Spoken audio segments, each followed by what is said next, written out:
rozsvítí se v dálce. Večerníček kývne čepicí na palce. A v pohádce hned poznáš ten známý pár. Martin a Marcelka, láska jako sčítankáře.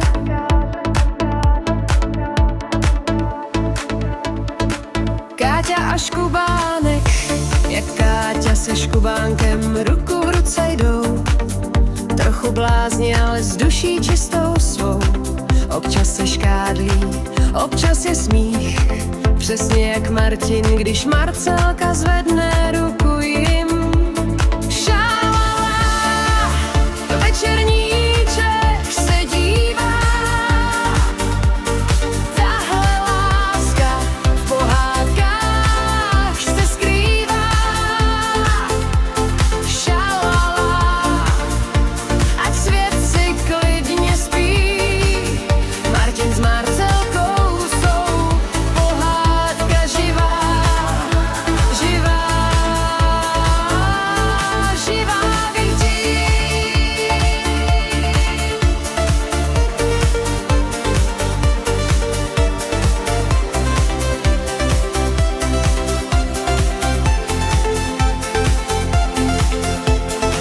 Maxi pes Fík a Aja, jak Maxi pes Fík a Aja jdou cestou.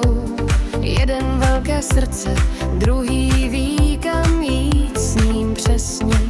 Martin by pro Marcelku hory pohnul hned. A Marcelka ví, že s ním má nejhezčí svět.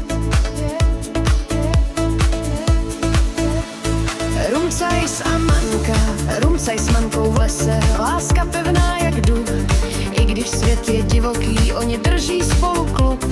Tak i Martin s Marcelkou, když přijde bouřka zlá, řeknou zvládnem všechno, láska nás má. Šalala, večerníček se směje.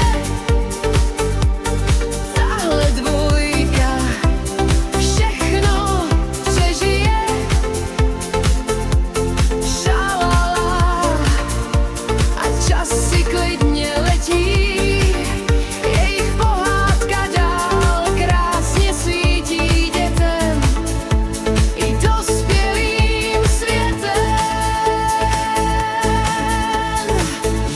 A v rybníku, krčálníku rákosníček ví, že láska je kouzlo, co počasí změní. Jak paní, co hlásí, zítra bude jasno. U Martina s Marcelkou je jasno už dávno. Tak zavři oči, večerníček mávne zas. Pohádka nekončí, jen mění čas. Protože Martin a Marcelka, to není jenom sen, trvá navždy. To je večerníček, co